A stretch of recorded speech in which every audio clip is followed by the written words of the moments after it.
So everyone's talking about AI agents, right? Building them, launching them, all with these huge expectations. But there's this quiet truth that nobody's really talking about nearly enough, and that's what we're going to dive into.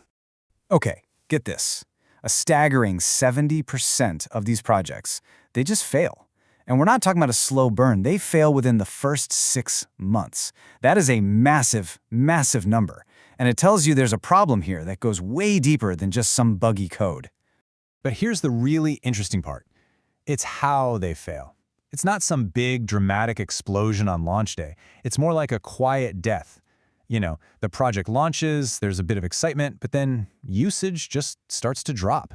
People stop talking about it, and before you know it, poof, it's just another forgotten experiment. So when these things just fizzle out, what's the first thing we do? We point the finger right at the technology. But the real reason these projects are failing, it isn't what you probably think. Yeah, we jump straight to the usual suspects, don't we? Maybe the model isn't smart enough. Is the accuracy high enough? Do we just need more data? These are all tech questions, and you know what? They're a distraction from the one single most important question that almost nobody asks.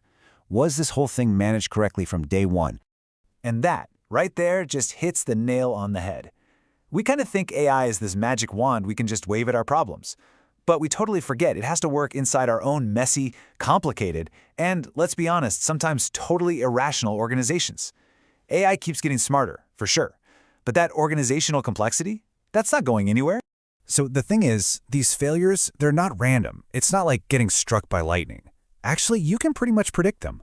Most of these failed projects fall into one of 3, almost classic, management traps. So here they are, the 3 big culprits. Starting with a goal that's way too vague, trying to build an agent that does absolutely everything, and then just completely messing up how much authority it has. Let's dig into each one of these, shall we? All right, first up, the vague goal. You know how this goes. A project kicks off with some big, grand mission like, let's improve efficiency, or we're going to build an intelligent customer service bot. I mean, they sound great in a PowerPoint deck, but for the team actually building it, they're useless. Why? Because nobody can tell you what success actually looks like. So, 3 months later, you've got something that kind of works, but nobody knows if it's actually helping. And that, my friends, is a project that's already on life support. Okay, trap number 2. I call this one the almighty employee. It starts out simple, right? Maybe just answering a few basic questions. But then the scope creep begins. Hey, can it also recommend products? Oh, and what about handling complaints? You know what would be great if it could also try to keep customers from canceling? All of a sudden, your poor agent is supposed to be a customer service rep, a sales expert, and a therapist, all rolled into one. And what happens? You end up with an agent that's trying to do everything, and surprise, it does none of it well. So here's the antidote, the one core principle you need to remember. One agent, one type of decision. And listen, this isn't a technical limitation. This is about management. It's about accountability. If an agent is only responsible for one thing, you can clearly define its job, you can measure how well it's doing, and you can understand the risks if it messes up. And last but not least, we have the permission disaster. And man, this is like walking a tightrope over a canyon. Lean too far one way, give it too little authority, and it's useless. A glorified FAQ page that adds 0 business value. But lean too far the other way, give it too much power, and whoa, one bad move could be absolutely catastrophic, getting the whole project killed on the spot. Okay, so we've talked about all the ways these things fail. The big question is, how do we avoid these traps? How do you actually build an AI agent project that makes it past that 6-month mark? Well, the answer is you have to design it for survival right from day one. Well, the projects that actually make it, they look totally different from those big, flashy failures. Their goal isn't grand. It's super, super specific. Their permissions are cautious, conservative even. Human backup? That's not a bug. It's a core feature.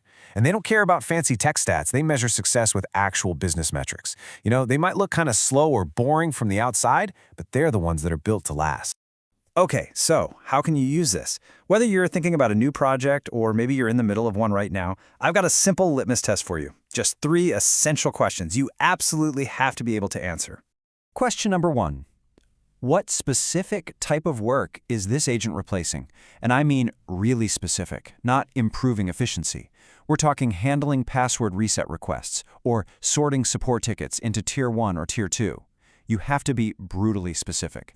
Second, and this is a big one, who is accountable if something goes wrong? And I don't mean the AI or the team. I mean, what's the name of the actual human being who's on the hook to fix it, to own it, and to answer for the mistake. If you can't name a person, you've got a huge red flag. And finally, question number 3. And honestly, this one might be my favorite. If we had to pull the plug on this thing in 3 months, could we do it gracefully? See, this question forces you to be realistic. It keeps the scope from getting out of control. It stops the project from becoming this massive all-or-nothing moonshot. Because look, at the end of the day, the thing that's going to make or break your AI project isn't how clever the algorithm is or how much data you have. The riskiest, most error-prone code you'll ever write is in the project plan. Get that right, and you're already way ahead of that 70%.